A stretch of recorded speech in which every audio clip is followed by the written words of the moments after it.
हरे रामा शिव चले हिमनगरिया ब्याहन दुल्हनिया ये हारी।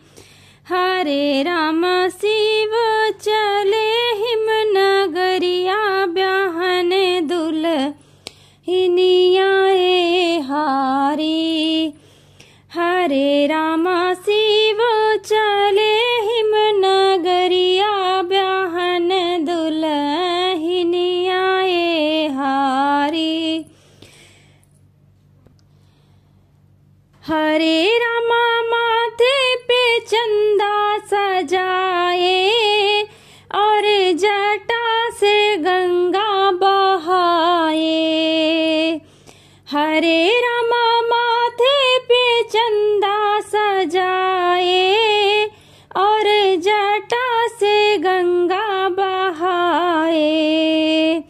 कि हरे रामा गले में डाले नागिनिया लाने दुल्हनिया रे हारी। कि हरे रामा गले में डाले नागिनिया लाने दुल्हनिया है हारी। कि हरे रामा शिव चले हिमनगरिया ब्याहन दुल्हनिया ये हारी।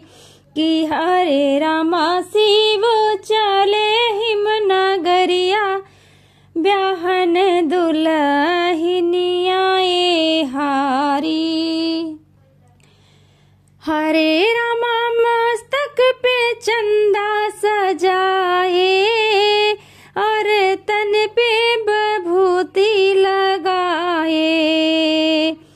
हरे रामा मस्तक पे चंदा सजाए और तन पे विभूति लगाए।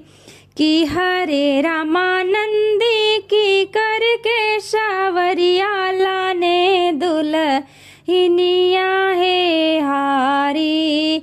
कि हरे रामा नंदी की करके सावरिया लाने दुल्हनिया ये हारी।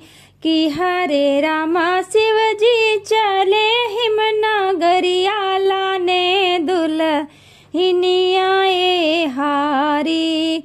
कि हरे रामा शिवजी चले हिमनगरिया लाने दुल्हनिया ये हारी। हरे रामा शिवजी मड़वा में आए और गौरा से ब्याह रचाए। हरे रामा भोले जी मड़वा में आए और गौरा से ब्याह रचाए।